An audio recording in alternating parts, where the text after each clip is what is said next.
matur sembah nuwun. Jan apik ya truk ya suarane. Wes, wontenipun wah. Sip. Heeh. Kas. Iki isa jebule ana siji meneh. Apa kuwi, Gong? Tak wacake ya iki ya. Wilujeng dalu Mas Dalang, kula Pak Suwanto saking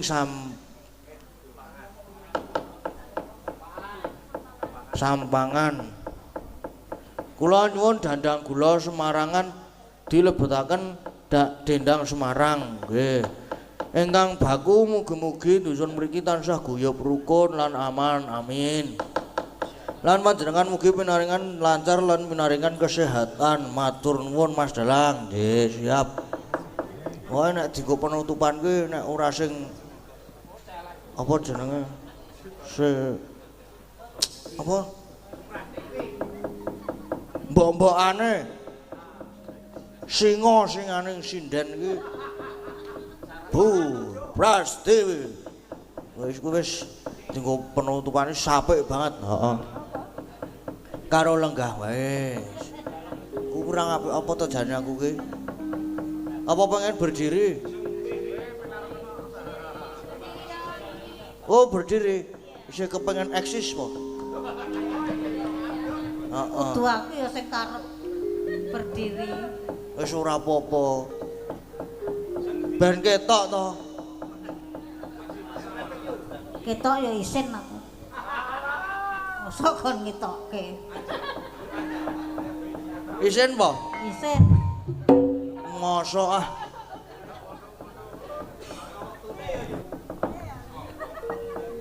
Wes ngadeg kon ngopo? Nah, iki mau lho ana Napa? dandang gula Semarangan dilebetaken dendang Semarang. Dandang kula kok ngadeg. Wis ora apa-apa ya ben gaul. Ben Ya. ketok mau lho. Mbah. Hah? Kayak ben kaya nek ning pura wisata mbiyen ka lho. Ning kurang.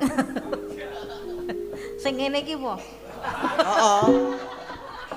Nek iki yo wer-wer.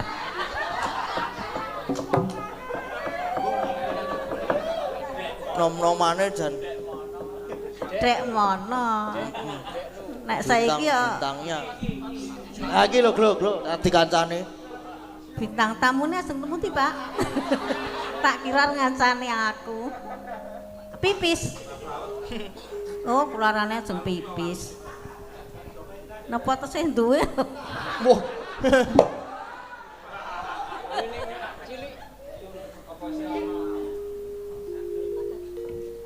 Lho, lah kok malah piye to tandang gula ki?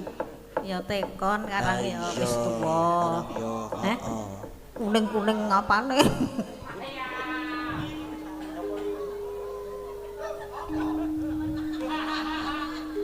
Yogya. Wah, wis tau cakepane ganti. Apa? Wis tau cakepane ganti. Apa? Ganti apa ngono sego. Apa ngono? Bar madang ya aku iki. Aku urung e. Ya. Medun madang sik, tak gantene ngono. Aku genten sing mayang. Nyoh.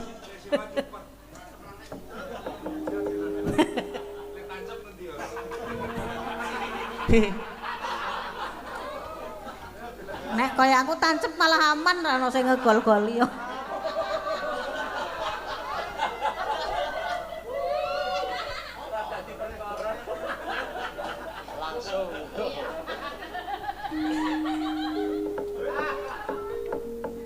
Dedap tidem. Alah wis tau ya niku. Suwah tau yo. Kabeh-kabeh wis tau kowe iki yo. Glidik sih cilik. Alah. Wis musuh karo singa-singane sindan wis ora wani apa-apa aku sang.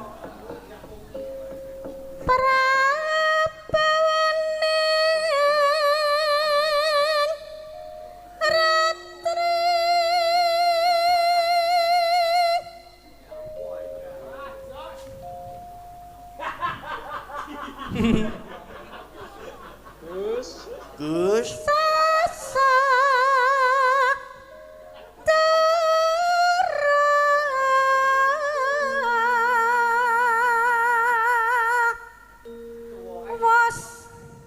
tuwa ki kene munggah. Kene medun wis tuwa. Paut.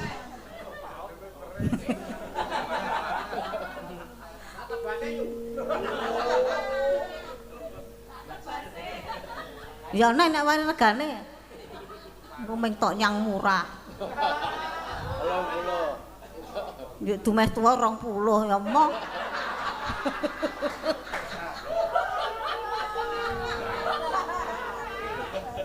Ya le ya. Nggih. Was manjar kawuryan tan kuciwa memanise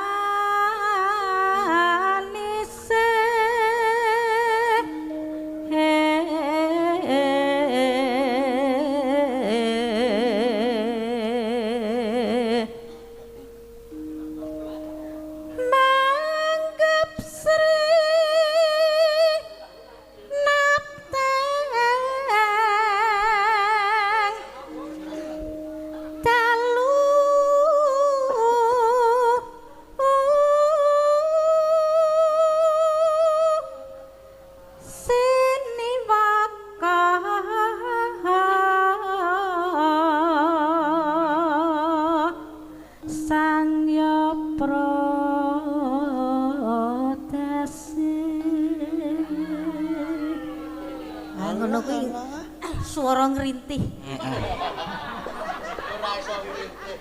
Iso ya Pak ngrintih. Oh. Iso. Ya isih ana nek iso nek ana jodhone. Jodhone nek do weruh wis do wegah.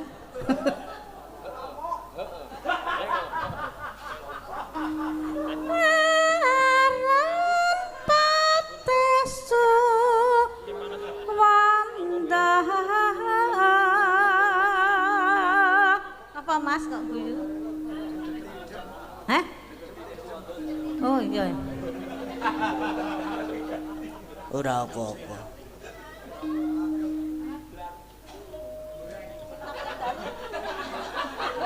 Ora ta ya. Manggep srenapten dalu hing ulat ngapa kok ngemas? Ora apa-apa kok. Aja kepencut. Ora arep. Engko nek kilaf barang. Ora. Ming 20.000 lho, Le. Tak nggo gedruk kok ilang. Ra iso musuh iki aku kok.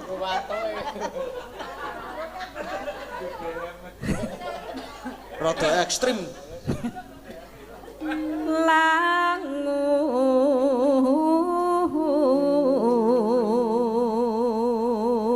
Slenthik mencelat. prondene paksa kebekan saking kehing taranggana kang sumiwi warata tanpa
suwe-suwe kok ya.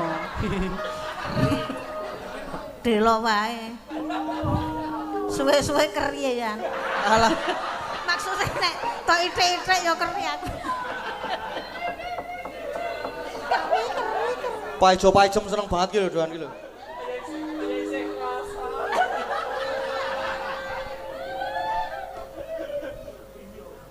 Dari mana datangnya lintah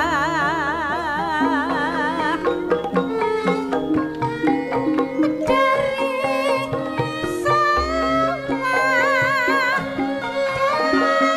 sawah turun ke kali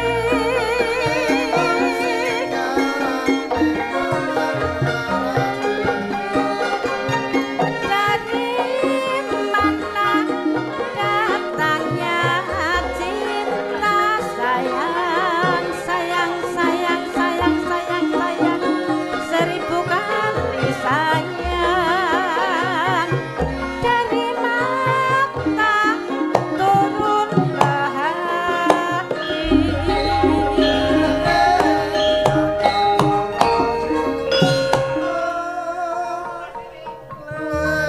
Ah nika. Ya lumayan payu 50. Nuwun nggih, Pak. Walah jan kok apian. Hah? Tundaki 30 mesake paling. Hah? Oh. Kok mengke wis 50 ndek pamrih.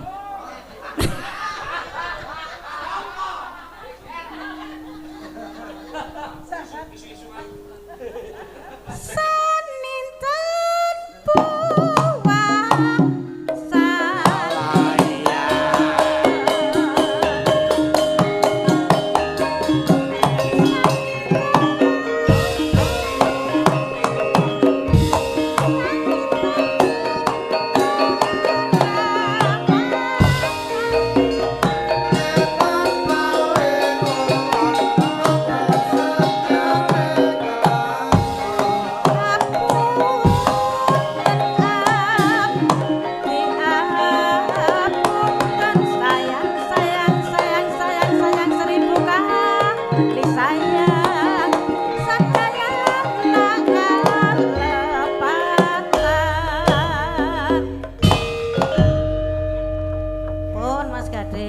Sampun matur sembah. Wis nuwun tok, tak rewangi megol karo dinganu lho iki mau. Nggih, Nya. Kertas tok. Lah ya, Ya wis le ra apa-apa util. Wis.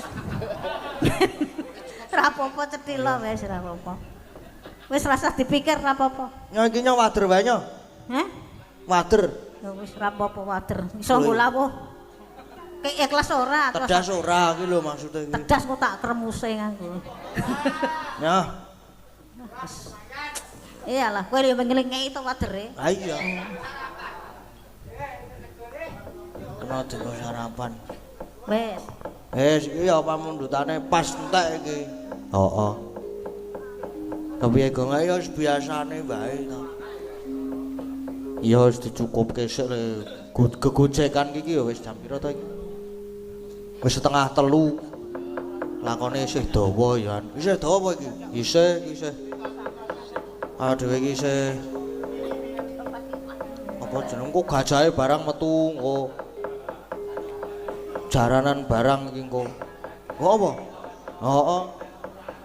Kono munyuk-munyuke ya udah metu engko. Tenan ora, Truk? Tenan kok. Ade iki isih nderekke apa jenenge Pendhita Nom lho, Gong. Heeh apa? Iya no iki mau bareng karo bapak jare ana Pendhita Nom. Berarti nganu iki bendera anyar iki. Ya wis kaya ngono, ya iso disebut kaya ngono kuwi lah. Sapa Truk jenenge, Truk? Begawan Madu Kesma. Madu Kesma lak pabrik. Dagel ta kowe? Madu Gondo, awetan kono kan. Sapa jenenge? Alah, Madu Bronto, Begawan Madu Bronto. Wah, apa? Anyar kuwi. Anyar. Ya saiki gak isih bawa aku selak kepo aku urung nilai aku mau. Ayo sayo Gong tak. Arep nganggo apa iki lho, Sebo? manut kowe aku. Arep nganggo jeneng. Nganggo kae.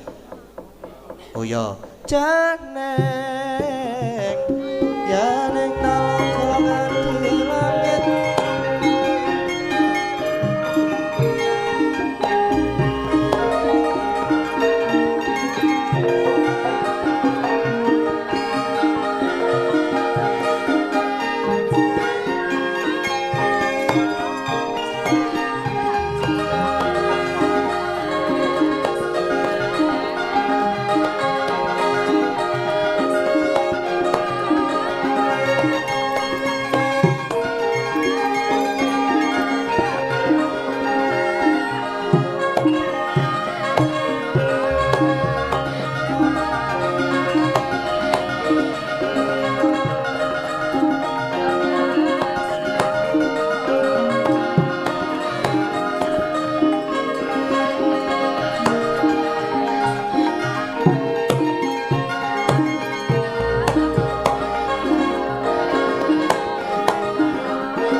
Alon tata lenggahira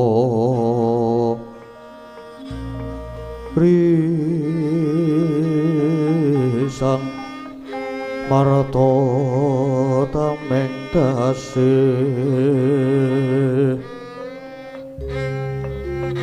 misuda antana raras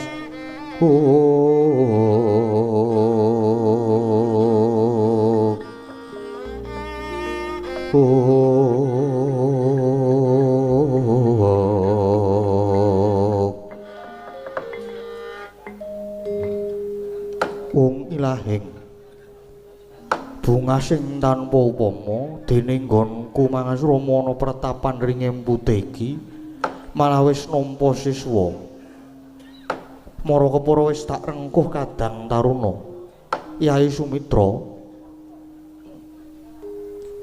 inggih sanget ngaturaken gunging panuwun ingkang tanpa upami dene paduka kersa nampi pasuwitan lan anggen kula badhe napak padha guru perwita dhateng paduka Hyang Adi Premban.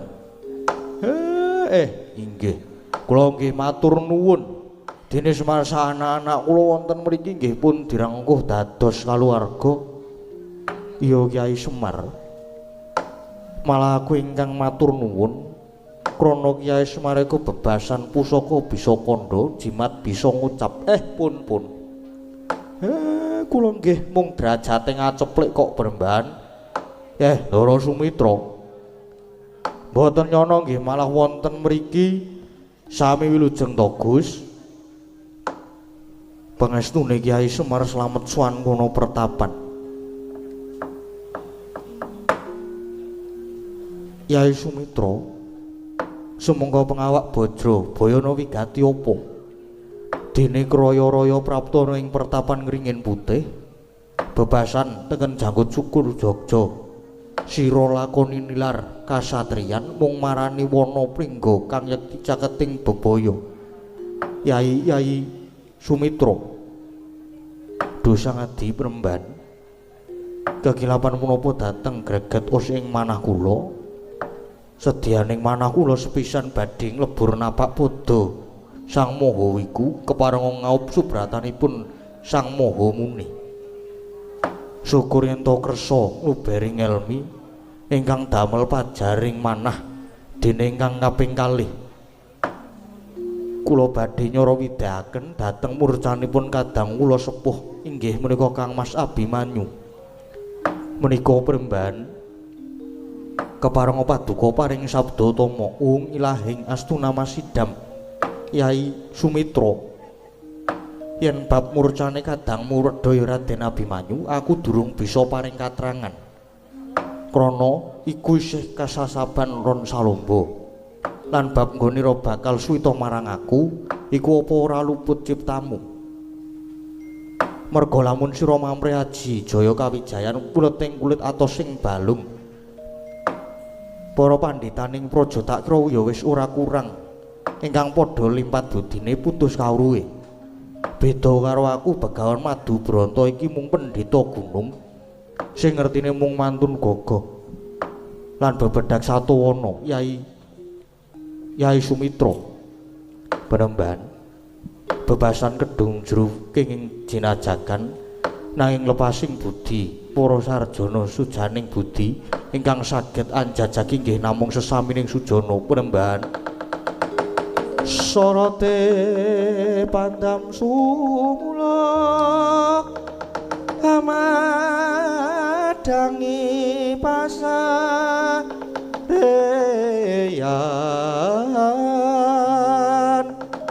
ngenangi wadana ramu-ramu kalingan hangrangan sang tiap manangkung sumungkam guling sang kakung rerepa baboe maneman peraten dek branto kulup dadah runtik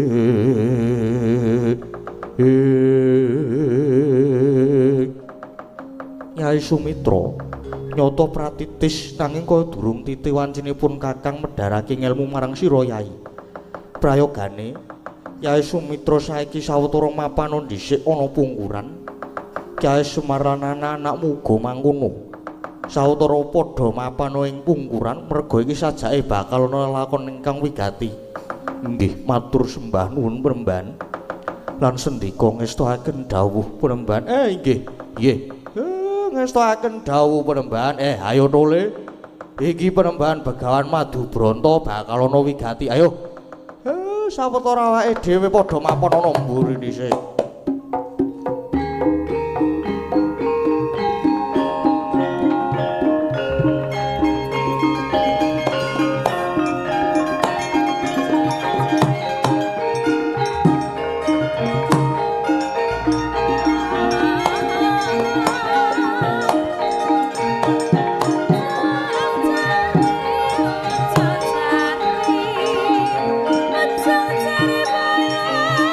Rondo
ambak sang Maramarta dumbarita kang wus limpat parama widyang sanyata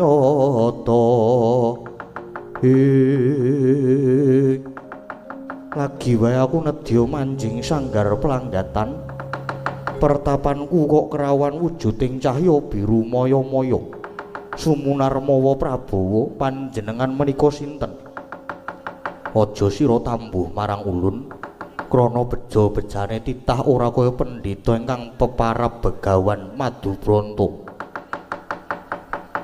dasare jeneng kita nglakoni semedi tarak brata katitik katun sumunar tejamu nyada lanang sumeblak jagatmu kaya ngawe-awe tekaning kanugrahan kang aran Wahyu Cakraningrat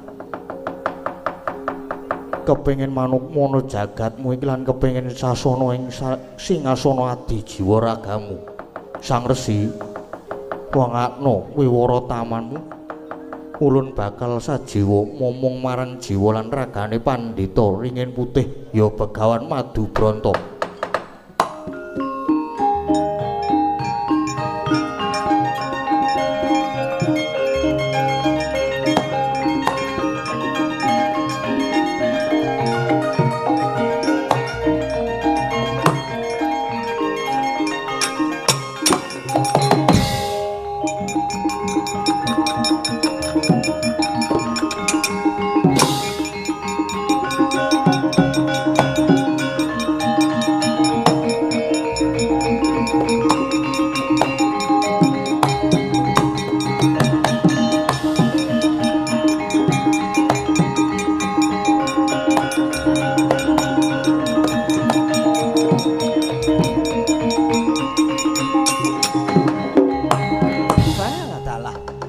nguyak wahyu nganti keplantrang tekan kene sajae iki mapan ning pertapan ana pendhita muda tur bagus sapa sing dadi peparabmu pendhita inggih Raden ingkang kula kangge mangasuma menika pertapan ngringin putih dene peparab kula Begawan Madubranta lajeng panjenengan menika sinten Raden yen kowe pancen pendhita kesdik kudune wis ngerti marang aku mergane aku iki bocah sing kondang putra nata ing Ndwarawati kekasihku Raden Samba Wisnubrata ya Raden Kusuma Wiratmaka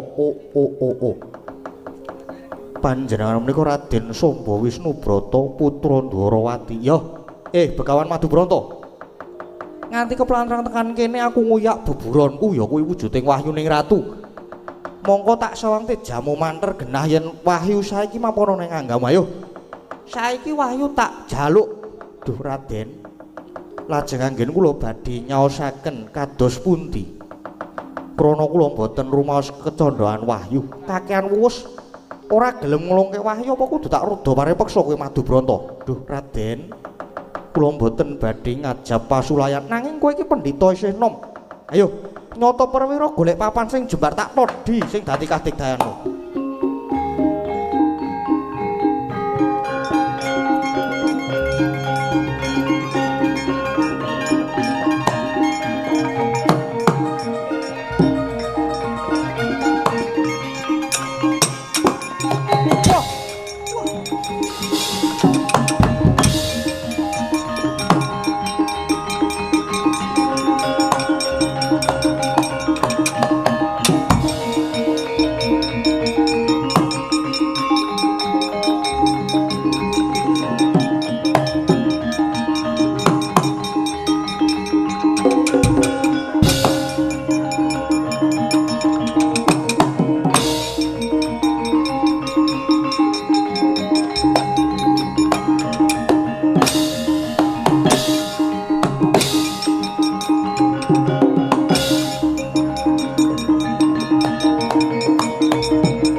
Kakang Samba mlayu-mlayu mau jebul nguyak wahyu.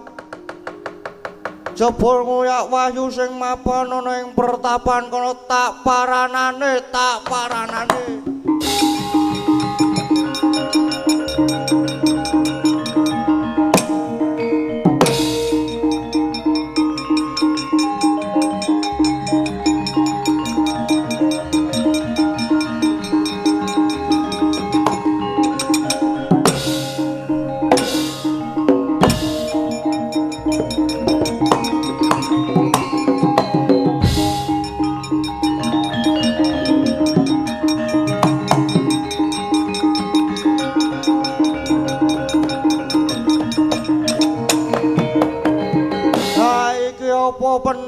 liyane.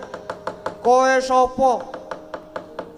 Begawan Madu Branta sing dadi peparawuh. Lah kurang ajar. Kowe jupuk wahyuku kowe. Kayo gelem tak jaluk apa ora? Ora gelem ngulungke tanggo gatheng sirahmu kowe.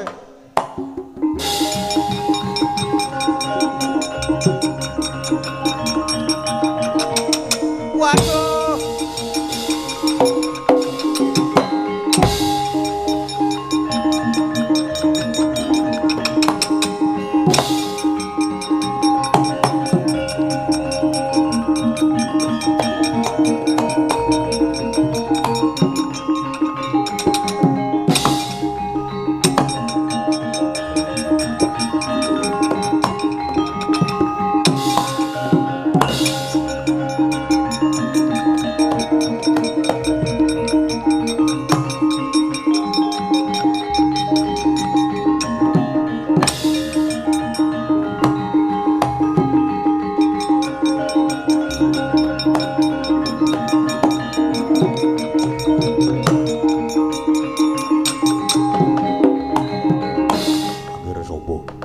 Sekawit kula bombong awit uninga nyatanipun paduka anak Mas Gesah menika jebul tapa nggayu wahyu syukur nger lajeng menawa pikantuk damel iki nger kados pundi anggenipun mangun tapa inggih Paman Setyaki saha Siwa Udawa kula sampun mangun tapa astunipun kula sampun kecondhoan wahyu ning ratu nanging wahyu oncat lajeng mapan ning angganipun pendhita muda nami Begawan Madu Branta nanging jebul pendhita menika sekti sanget kula mboten saged ngrebat wahyu Paman Setyaki.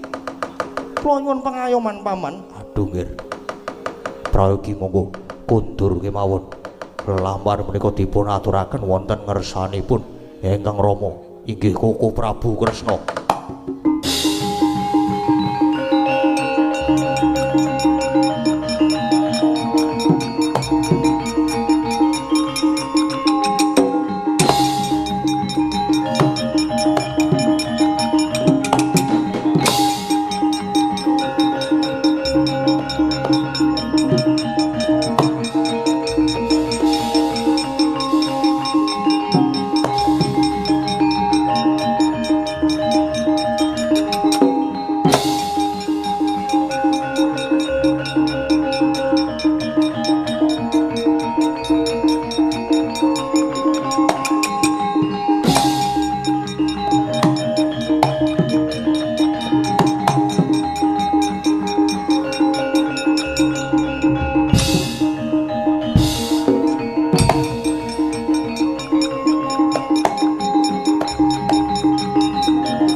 Nadyan bebasan sampun kekalangan Maloya jajah desa Milangkori jalak paningal parandini dereng saged kepanggih yuga kula pun Abimanyu Arjuna sak dalan-dalan kowe nangis nganti kaya tangkis dadal tetesing luhmu mongko saektine Dimas Arjuna uga luput lepat kula ayo to Abimanyu nalika semana mbok dukani senadyan nalika iku nggonmu ndukani mung kanggo srana mecut rasane Abimanyu supaya gemregah ning rembugmu sugal to iya apa ora wah jlamprong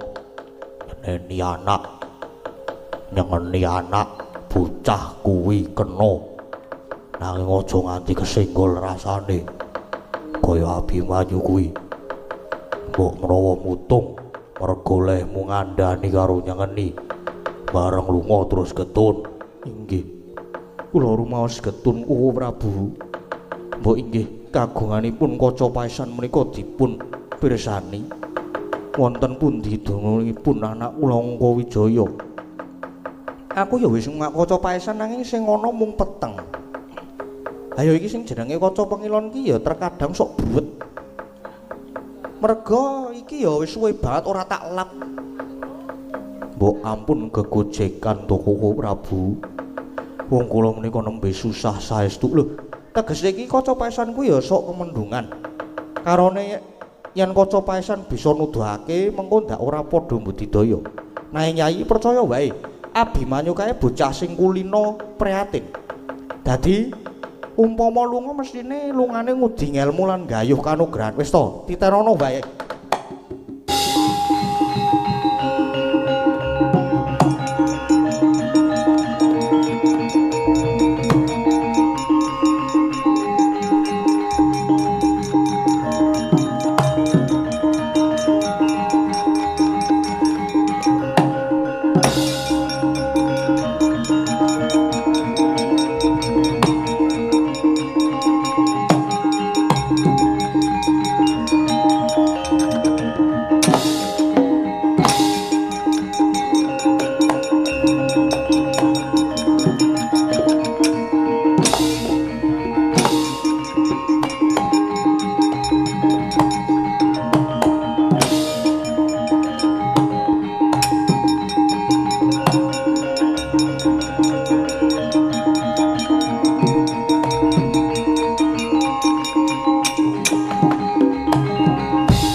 Sun Samba gajeke sira mau tak pecut rembug banjur sira trima lunga sajake krasa. Banjur ngedegake kita apa? Iki teka-teka kok banjur nangis ngopo? Inggih Rama, kula mangun tapa gayuh wayuning ratu sampun saged kasembadan kecondhoan wahyu nanging boten nginten jebul wahyu oncat. Wahyu cacake ingkang putra Samba malah samenika wahyu mapan wonten ing angganipun pendhita ingkang nami Begawan Madubronto. Rama nuwun pengayoman. Rama kula nyuwun pengayoman. Nggih, Prabu. Pendhita menika sekti sanget. Saestu sekti sanget. Weh, lah dalah Arjuna Werkudara ayo melu pun Kakang tak buktekke kaya ngapa pendhita nom kuwi mau.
Goncang kancing langit kelap-kelap Ngeringin risang mawe gandrung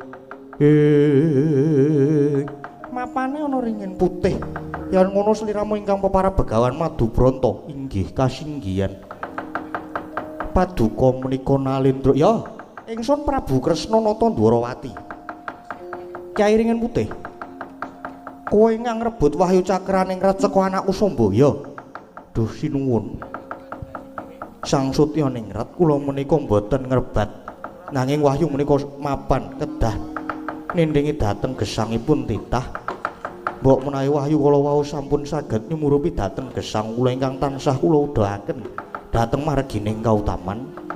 Pramila nuwun sewu. Kula mboten niat nyikara dhateng ingkang putra Raden Samba. Nanging upami paduka ingkang pinangka sudarmanipun Raden Samba menawi rumaos kuciwa penggalipun saestu kula nyuwun pangapunten. Lan upami paduka badhe duka, badhe paring pidana. Kula wontenipun inggih namung pasrah semarah dhateng paduka. Begawan Madubranta. Rumangsamu mbok anggep enteng ya? Kowe ngerti to? Ingsun rawuh ning pertapanmu iki nganti mantasaning para satriya.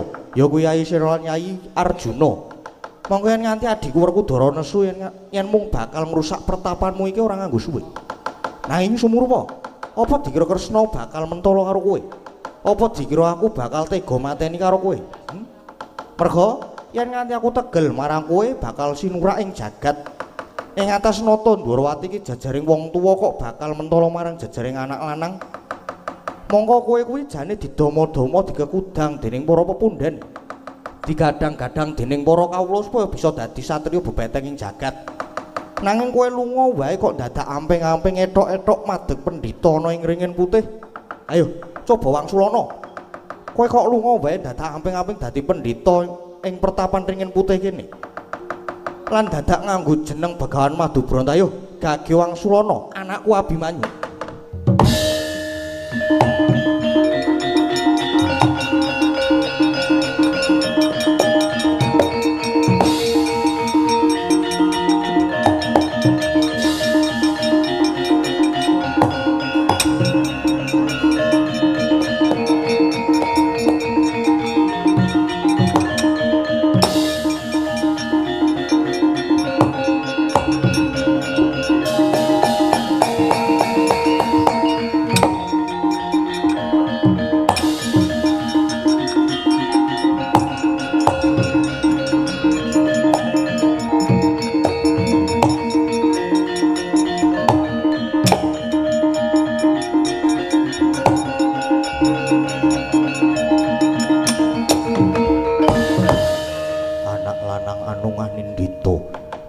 Mursid nganti gawe bingung.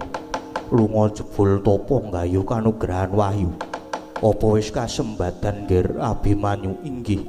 Sedaya inggih awit saking dawuhipun Kanjeng Rama. Pangestunipun Kanjeng Rama sampun Rama. Kula sampun pikantuk wahyu Cakraningrat. Wahyuning Ratu Sukurya ngger. Pun Rama melu bombong iki Sumitra uga malah ana kene. Punakawan ya neng kene inggih Rama. Nderek ngrencangi Kang Mas Abimanyu. Inggih. Dadi cantrike Begawan Madubranta. Sapa Truk? Sapa Truk? Wah nah. Sinuwun Prabu Ndwarawati ngono karo Raden Werkudara Arjuna Ndara Werkudara. Dong apa rene iki? Dok golek duit apa ya Truk ya? Ya ora. Gunah wis anu lho. Mbok didelek kowe iki jriteng apa ya, Truk ya? Lah iya. Ora seru-seru gong kampleng lho iku, Gong. Kok do tekan kene ngopo to, Truk jane iki? Mbok disawangke lho. Pendhitane sing tok tutke iki mau dadi sapa? Lho, kok ana Raden Abimanyu bareng? Lah ya kuwi sing dadi pendhita kuwi. Saiki iso malik-malik. Iso saiki. Wis ketok wis ajar trik sulap barang kae. Ora ngono kuwi Truk, ora. Nek krungu dijemparing cengele mah. Masalahe Ndara Janaka kae nek kon jemparing pinternan. Wah, banjirut garing encen pekok menanok kae kok. Bener, ndelok. Waduh. Kan teleke kae pun diwenehi gembok apa kepiye to kae iki? Seru banget ya, Truk. Wis ora apa-apa. Kok lak sejilit meneh dikamplengi Ndara Werkudara. Polo wae, polo. Nengke wae. Nek bali rene meneh lak tenan Gong ora ngapusi aku, Gong. Nang ketoke kok ora bali rene. Lah ngapa iki? Lho, lha kowe iki merono to? Lah aku ki mung mubeng kok. Golek sensasi aku ki ngene. Aku butuh sensasi baru. Lho lagi wigati lagi kangen-kangenan ki lho. Iku ora sok liwat to, Kang. ya jenenge wong arep ya ben ora tegang-tegang banget ngono kuwi lho. Ah justru nek wis tegang ngono kuwi kepenak banget lho kowe. Iki jane omongan tekan ngendi to iki? Ayo wis meneng wae. Mandho diteruske kae lho. Mergane yo arep kawane kon salin. Mbok metu wae apa yo truk yo. Lah aku wis ngene iki, Gong. Aku wis salin iki, Gong. Ora ya wis ora usah metu po, men aku wae sing metu. Aku biasane metu iki. Wis nang-nang wae truk iki, Truk. Arep nanti. Ayo kowe arep nanti kowe. Mbok Kang Gareng kowe iki mbok ora sok ngisruhi wong lagi kuwi gati to kowe iki. Aku iki pengen golek sensasi meneh iki arep liwat meneh aku iki. Kowe meneng ngene kene mbangane tak kerangkeng kowe. Wis meneng wae, do meneng. Do meneng lho. Iya, Gong, wis meneng iki aku. Wis ngantuk aku, Gong. Tak tinggal turu sik kowe, Gong. Ayo meneng wae sik ning kono kuwi meneng. Kang Gareng kuwi. Ora salen sik, mengko sik metu. Reng. Bela reng. Reng malah raup.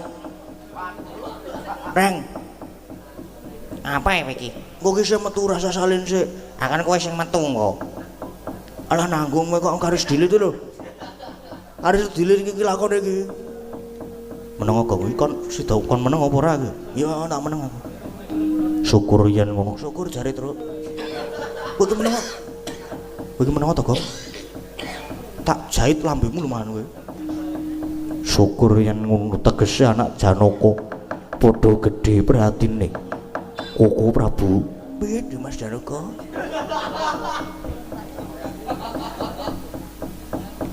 Kakang Semar, kula. Anakmu kae mbok dibelah kabeh. Mudar tenan aku, Truk, iki, Truk. Wis aku tak salin wae tak ra metu wae aku tak turu wae, mulih aku harapan. Suhu pekok kowe gongyan. Wis ono. Delik parani rene. Koko Prabu piye? Menika Abimanyu malah sampun pikantuk kanugrahan wahyuning ratu. Ya, pun Kakang nyarep wis paring pangandikan to. Wah, aku melu seneng. Nanging Kresna kakangku, anane lelakon iki Samba anakmu mesti kagol. Wis bab Samba bapakne sing ngendhake kamurkane.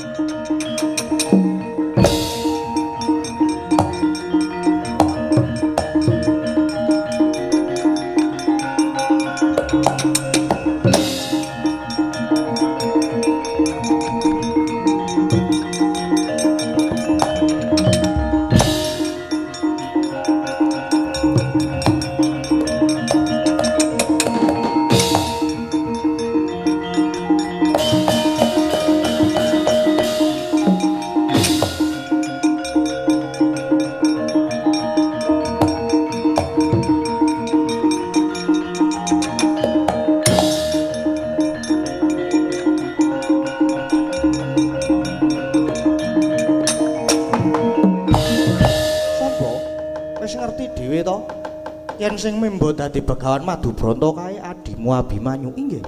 Nanging kawit wahyu menika mapan wonten angga kula, nanging sapunika ngalih wonten Dimas Abimanyu. Kuwi kabeh merga sekala putmu dhewe. Pun Rama wis wis paring pangandikan to. Wis paring dawuh yen to aja nganti darbe watak umuk sesungaran. Nanging piye? Kowe lagi kedunungan wahyu sedhela wae wis umuk. Wis sapa sira sapa ingsun? Mula ya ora mokal yen wahyu banjur uncat. Banjur mapan ana Abimanyu merga kae bocah gedhe priyatine. Gedhe tapa bratane nanging Samba. Gandeng sira ya wis masing sampun minangka wong tapa bratamu kabeh ya mesti ana undu-unduane.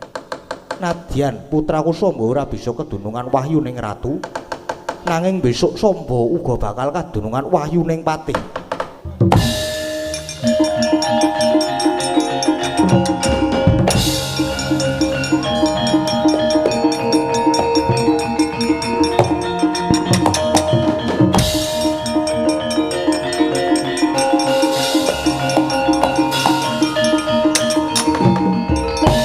Raden Samba rumaos kagol penggalihe padhang sutaning galih kagol kagelan tapi laur kisah malih menjang timbul menawi wonten lampahan Samba Ratu.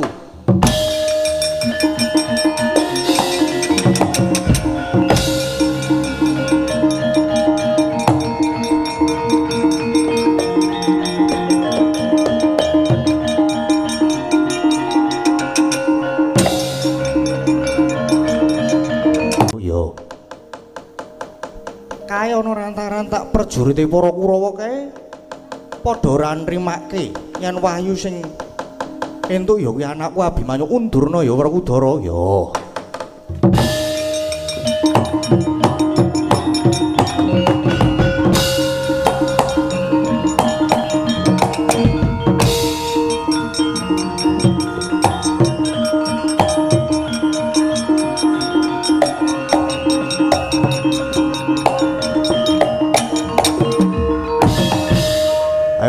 Werkudara Kartamarma wah jaluk Wahyu cakraning ratnya cakraning ratampak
Punden niki lampahan Wahyu cakraning rat pun purna sing disuwun saged ambabar kanugrahan agung utaminipun dhateng warga ing Sambangan mantu mriki mugi tansah jinangkung binerkan dening Gusti